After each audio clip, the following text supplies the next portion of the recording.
Okay, so everybody's on the same printing, so we're on the bottom of page Tess, right? And when we're talking about the concept, the Rebbe was explaining the difference between how, I don't know if it was most in his days, but certainly today, the way most teachers, professors approach a classroom versus the way they should, which was that he said most fill up a lecture hall and they give over what's on their mind, regardless of where the kids are holding. And they'll take, if they have a room full of 15-year-olds, they will talk to what they believe is appropriate for 15-year-olds without having any understanding of what makes each child tick. They don't even have to know the children's names. They're giving over their chachma. They're not interested in the child and what the child's potential and capabilities are. So, Tess, the last line. Loyas umnes hachinuch. Is that the same? Am I on the same? Yeah. Loyas umnes hachinuch hanikris pedagogia kavanasenu bezeh lahiris. I'm not coming. The Rebbe says the point of this pamphlet. Remember, we're talking now. This is a conversation with the parents and the teachers. So the Rebbe says this pamphlet that I'm coming to print now is not to teach you educational tools. We're taking a step back. There's a lot of good tools out there. There's a lot of ways of what works in education and what doesn't. That's not my job. There's other things out there that'll tell you how to do that. How to best teach a child how to read, how to learn Gemara, anything like that. That's not what I'm getting involved with. And how to. Sorry, just find the page over here. And how to help him better understand Pshat and Torah. That's not my job. We're not just looking for the seichel of the child. Of course, those are important things. When you're educating a child, it's very important to develop his way of understanding, how he learns Gemara, but that's not all I'm interested in, which many of the educational approaches focus solely on that. Rakas kol HaTalmid. I want the entire Talmud.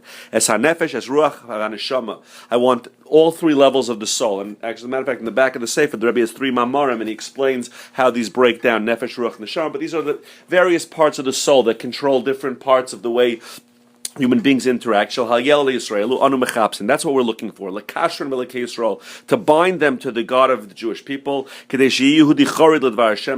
he will be a child who trembles in a good way, in a positive way. A charid, that's where the word charedi, that's brandied about very often these days. But charid, l'dvar Hashem, somebody who's trembling for the words of Hashem. V'chol ma'avyoy elav yizbarach yu. Everything should pull towards Hakadosh Baruch Hu. Right? And remember, we explained that the Rebbe was saying we're not, and we'll see this. He's going to say it clearly today.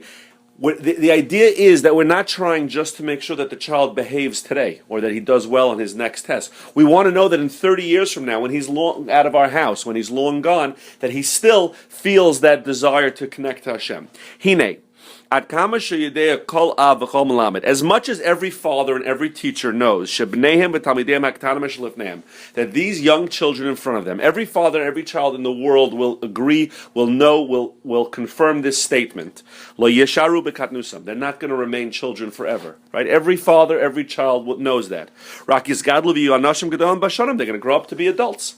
They could even be the next Gedolei Adar, right? In 50 years from now, some 5-year-old kid today is going to be a Rosh Hashiva, right? There's going to be, we don't know which of the 5-year-olds is going to be, but one of these 5-year-olds is going to be a Rosh Hashiva one day, right? There's going to be Rosh Hashivas in 50 years from now, and those are little kids today. Mikal Makom. So even though every father and every Rebbe knows this, yet most of them focus just on what they see before their eyes today. They look at a 5-year-old and they're trying to train good 5-year-olds. And since they only see little children, they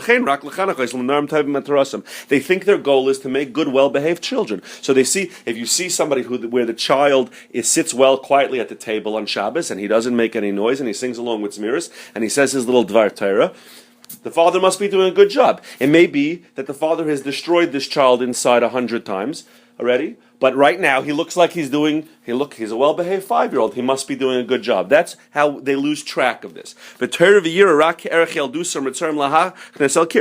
all he wants to do is give him the appropriate measure of Torah and Yira that a 5-year-old should have. And they're happy with that.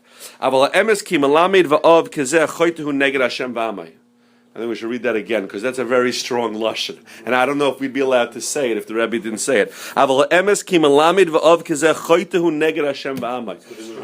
It's very strong words. He's sinning to Hashem and his people.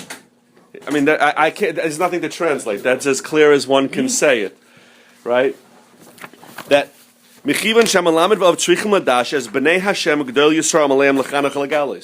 have to recognize you're not training 5-year-olds, you're training Hashem's children and future Gedolei Yisrael. And he says later on, doesn't matter what they're going to be when they're adults. They're going to be leaders in some way, they're going to be influential in some way, even if it's just influential on their own children. You're affecting that. You can't just look at them as little kids. It's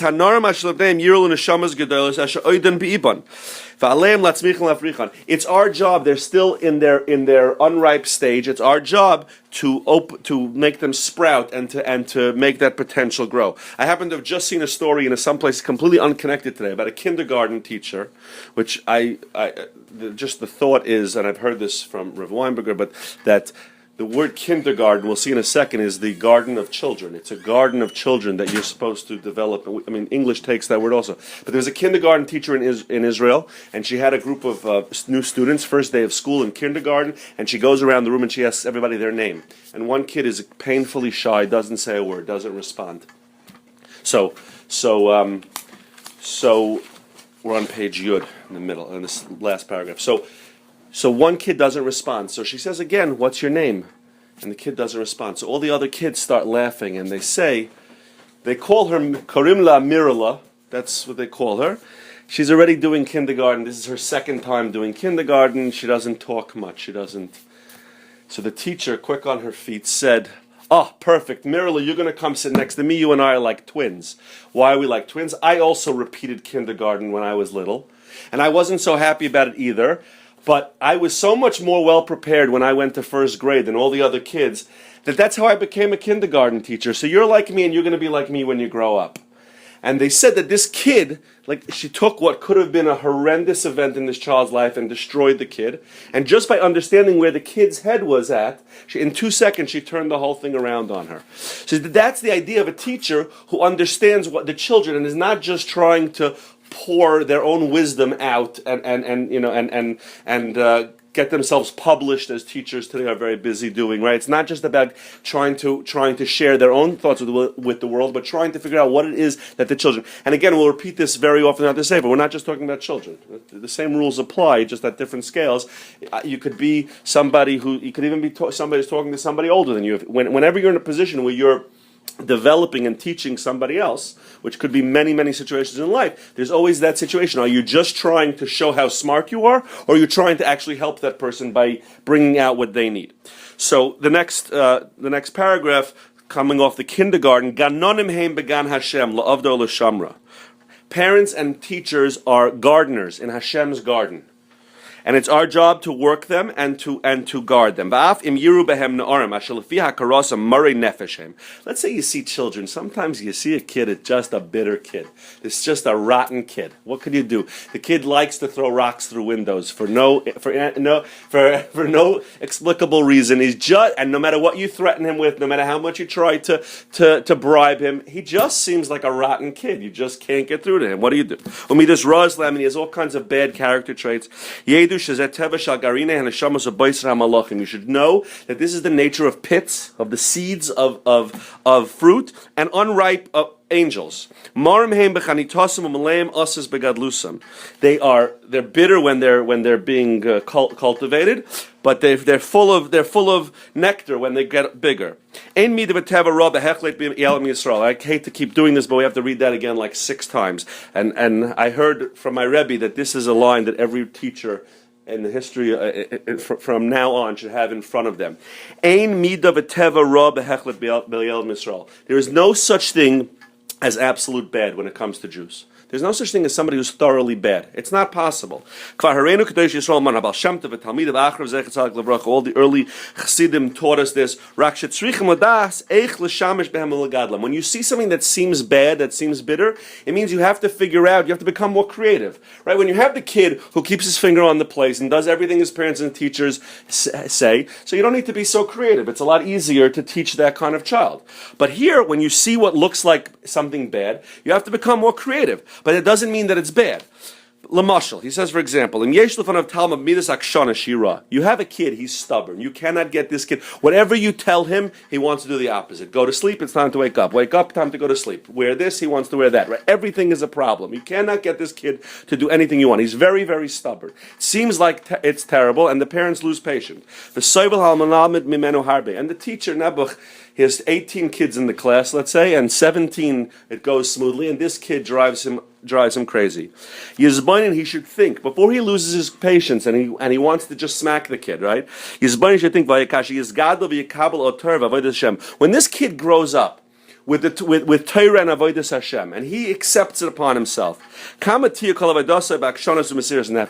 How stubborn will he be, and how much self-sacrifice will he do? Because this is a kid who does what he decides to do, right? He's not going to be one of these kids where, when he's hanging out with these friends, he's one way. When he hangs out with these friends, he's another way. This is a kid. He has a nature that's stubborn, and he'll do what's stubborn. What he committed to doing. Nothing is going to faze him, right? Not like there's some people, you meet some people in different settings and you don't recognize them, right? The guy, when he's in shul, he's learning, he's doing well, he comes to work and he sounds like a truck driver. And then when he's home, he's yelling, there are people who, they don't have a strong nature. That's their own challenge. This kid, you're not going to have to worry about that. If you could set him on the right path, he's good to go. He's solid. He's not easily swayed. He's not, as they always say in politics, he's not a flip-flopper. He doesn't change his mind every day. Today I'll be this, tomorrow I'll be that. He sticks with what he knows is right. Now, it may be a lot more work to get him to that point, but once you have him on that point, you're solid. So, he's going to be like the Jews that Chazal wanted. Hurak imamid dvaram kachoyma. He's going to stand like a wall. You can't move him. You can't just talk him out of things. In every area of Judaism, in Yiddishkeit, he's going to be completely strong like a wall. L'chein, therefore, in the next paragraph, in the middle of Yud Aleph, im yira hamalamed of Talmud K'midas Akas. Let's say you have a kid, he gives another example, who has a temper. The kid has a temper. Everything you do, he throws a fit. He has a very bad temper. True, it's a very bad midah. Kas is a very bad midah. See, the other mistake is, and the Rebbe talks about this later on, is that we see a midah in a child that we know to be bad in an adult, and we assume that it's bad in a child. But in a child, very often, it's that he hasn't worked his personality out yet. So if you have a 50-year-old man who every time somebody does something he doesn't like, he throws a fit and he throws a brick through a window, it's obviously a real problem, right? I mean, by 50. But when you see that with a 5 or a 6-year-old, that means that he hasn't learned how to control what's going on inside of him. But that doesn't mean it's necessarily bad yet. It just he hasn't learned how to harness it. And we'll see in a minute from the Baal HaTanya how exactly one can harness this kas. Because you see a kid with a temper, does that mean we want to say he's rotten to the core? He's a rotten root, we have to rip him out? And he's rotten in his nature. Imagine you had a guy who shows up, he never heard of an esrog. Or let's take a fruit that we can relate to. We don't eat esrogim that much. Let's say a peach. A guy shows up, he never saw a peach before in his life. So you tell him this peach it's delicious, it's so sweet. So he goes to the field and he picks a peach off the tree that's not ripe yet. If you ever bite into a peach that's not ripe yet, it's a disaster. It's bitter, it's disgusting, you can't even chew it, right? It's awful. So he takes the bite, and he eats the pit, or he eats a peach pit is 10 times even worse than the, right? And it's awful, it's disgusting. And all he heard was people telling him, you never tried something as delicious as this peach. The Yitzhak he starts to scream and complain, you're giving me something poisonous, something bitter. We'll laugh at him. Everybody will laugh at him. Wait, give it a few days. Wait till the peach ripens, the esrog ripens. Then you'll see how sweet and delicious this is, right? So we're doing the same thing with the kids. You see this kid, he's got a temper. So we say, he's a bad kid, he's a rotten kid. Give him a little time, show him a little bit, put the peach in the sunlight. You give him a little bit of nurturing, and you'll see what that could turn into. What could it turn into? So he says, Can you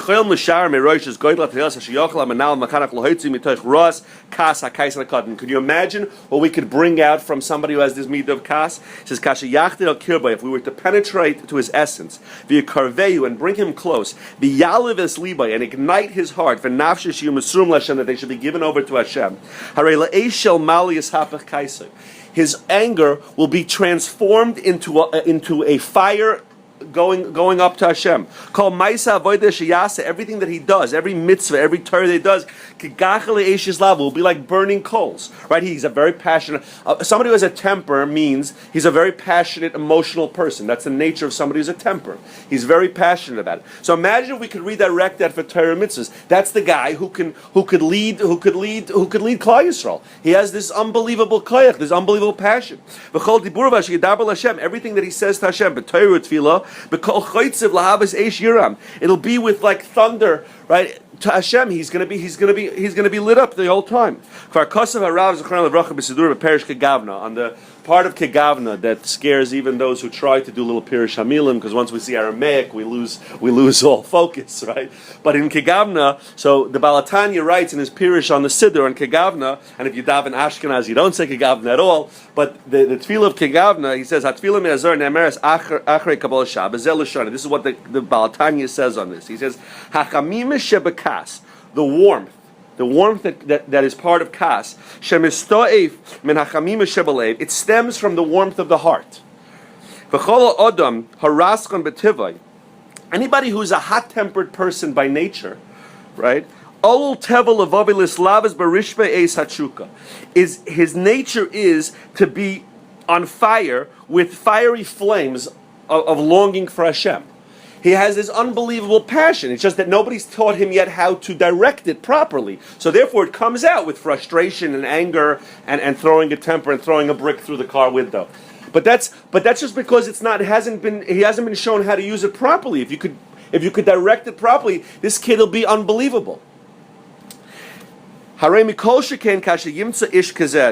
Balatani's lashon.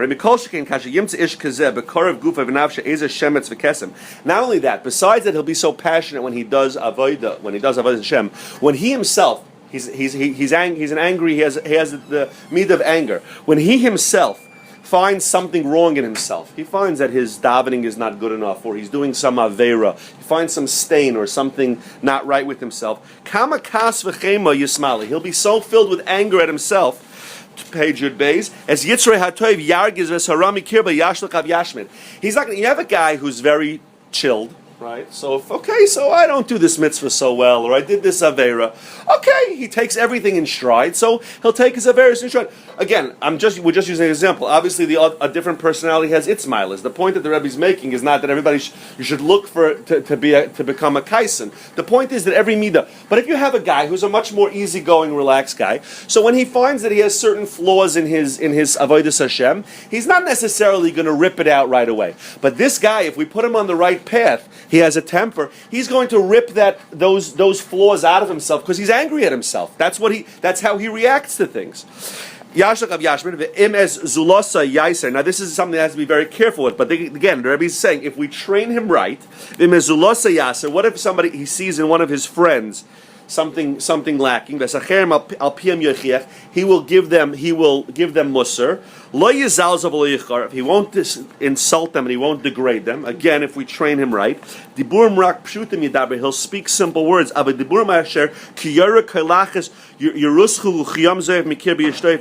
it will come out as a burning, passionate furnace and a stormy sea, meaning he's saying simple things, like he'll say, but if you ever had an experience with a Rebbe who was on fire with Avodas Hashem, all he had to do is put his hand on your hand and say, Nu Kaddish. And he didn't have to give you a Musar Shmuz, he didn't have to give you anything, right? Like the famous story with the Chovas Chaim, where they said all he said was the word Shabbos, and the guy said he could never enjoy Chil Shabbos again for the rest of his life, right? Because the Chovas Chaim, he just barely whispered the word Shabbos, but it was with such passion that he couldn't, there was a story also of Moshe Shapiro in Eretz Yisrael, where one morning he went down to a taxi to take him to yeshiva, and as the guy's about to turn on the taxi, he puts his hand on him and he says, "You don't drive this taxi on Shabbos, do you?" Like very innocently and sincerely. And the guy later told the story. He said, "I had a problem because of course I drove the taxi on Shabbos." but I was too embarrassed to tell this Rosh Hashiva that I drove the taxi on Shabbos. But on the other hand, I couldn't lie to him. So I was makabel right then and there. I'm never going to drive this taxi again on Shabbos. All he said to him was, "Did you drive this taxi?" But when a person is so on fire, simple words penetrate to the heart. When you see sincerity and you see passion, it goes right through the heart. And he'll also be able to melt away and cleanse somebody else's neshama also, because that fire from his heart will go straight to him. He says, and now this is what has to. You see, this is when we mentioned the introduction. The Rebbe is very poetic, but basically he says this should make our hair stand up. This should really terrify us. But we see the young generation now again, and I told you we're going to do this almost every year. This was written in the 1920s. Okay, so this is 100 years later, and I think we would say it. If anything, it's gotten more relevant, unfortunately. But when we look at the young generation, Echyotza niskaper, they became, he says in parentheses, nasa koifrim. A lot of them became koifrim. They became apikarsim. But the eyes of the shel kvira, and they have all kinds of apikarsis or shitas. Rahman al-Islam. Ein loy boy loy emuna. There's no emuna. Lo yira v'loy Torah. There's no fear or awe of Shemayim. There's no Torah. Soinim hemas Hashem. They hate Hashem. Yitzram, the one who created them. They yishol avodav. We see this. We see with the kids going off there. And he was in Warsaw in the 20s. There was the Buntist and there was. I'm going to say it, but I don't mean it the way you think I mean it. The Zionist movement at the time was a big problem for the yeshivas. It's not. I don't mean being a Zionist, but I'm saying the movement at the time in the big cities of Europe were a real problem for the yeshivas. It was drawing kids away. He says, and what happens? Menali Rosh Yeshivas, the Rosh Yeshivas and the administrators, what? Intermarriage. There was a lot of things they were competing with. There was Askala. There was a lot of things they were competing with. So he says Manali Rosh Yeshiva. So what are the administrators and the Rosh Yeshivas doing? So they sit with their heads and their bodies inside the yeshiva. Now this is one of the foundations of Chassidus, what Chassidus came to correct. They only accept the elite boys in the yeshiva, right? So they take the best boys in the yeshiva. There was a lot of the yeshivas in those days, and it probably still exists, although less so today. But they sit surrounded by the elite of the elite, the cream of the crop.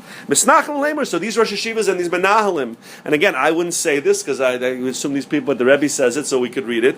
He says, They say, yeah, true, there's a lot that went free, that left the yeshiva. The Jewish people are not a widower. We still find good boys who know halacha, and we still find good Talmidei Chacham, good yeshiva light. When he said Gam B'nai Tzion, does he mean the ones from the Sion? I think he means excellent boy. But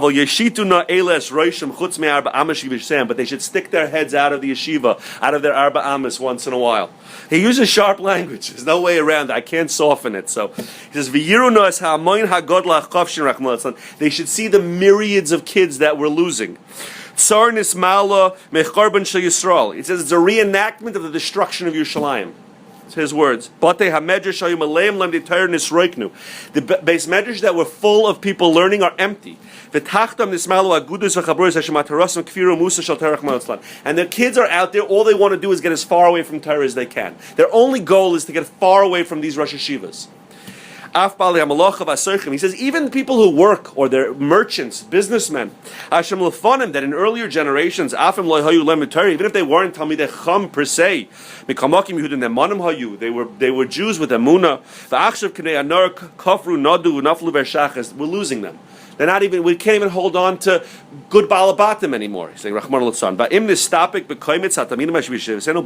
Should we be satisfied with a handful of talmidim that we can manage to hold on to? We're losing the vast majority, the few that we can hold on to. Is that the entire Jewish nation? If you only knew what was coming to you. Yeah.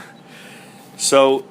I don't know if we should stop. We could go 2 minutes. We'll do one more paragraph. He says, and let's say that it is enough. Let's say the percentage we're holding on to yeshiva is good enough. Are we so sure we have all these guys? We're secure that that these guys are solid. Did we do everything we could do with them? Okay, so let's say we're going to write off the guys who never came to yeshiva. We're just going to focus on the ones who came to yeshiva. Let's say he obviously doesn't agree. We heard the last paragraph, but let's say, what about the guys who are coming through our doors? True, the ones who already got to higher grades. Those already have smicha, and they already filled their bellies with Torah and Avodah. Again, he doesn't say we could be batuchim, but okay, we could be a little bit more confident that we'll hold on to those guys. That they'll stay in Hashem's courtyard. Are all the kids coming into yeshiva making it to those advanced classes? Are they all staying for the duration? How many students that were in the younger classes, they couldn't stay in yeshiva for a long time. We had them for a few years. They couldn't stay. In those days, it wasn't so easy for a kid to stay in yeshiva the whole way through. Either because they wanted to or they had no choice. Their families needed them to go out to work. They went out to work. For every 1,000 that come in to learn, one makes it to become a Rebbe. On what are we so confident that when they leave the yeshiva tomorrow, after a short time, that they won't also become apikarsim and give up Shabbos? We've already seen this. So instead of, he says, and he developed this more, we'll see next week, but instead of us sitting here and crying about the fact that, we're losing them, why don't we do something about it while we still have them? When we have, even if it's only for a few years, why don't we try something? This is what he's basically screaming to the Malamdim. You have them. Okay, let's say you don't feel like you can go out there and do kiruv. You don't feel like you go. But how about the boys that you have for a few years? Why can't you give them something to hold on to? Half of these guys who are out there now, who are the biggest anti-yeshiva, we had them at one point. They were by us at one point. They grew up in our schools. Why don't we connect him to Hashem when he was still young? And to Mekayim, the pasuk that Shlomo Melech told us that when he gets older, he's going to want to hold on to it also. Okay, shkoyach.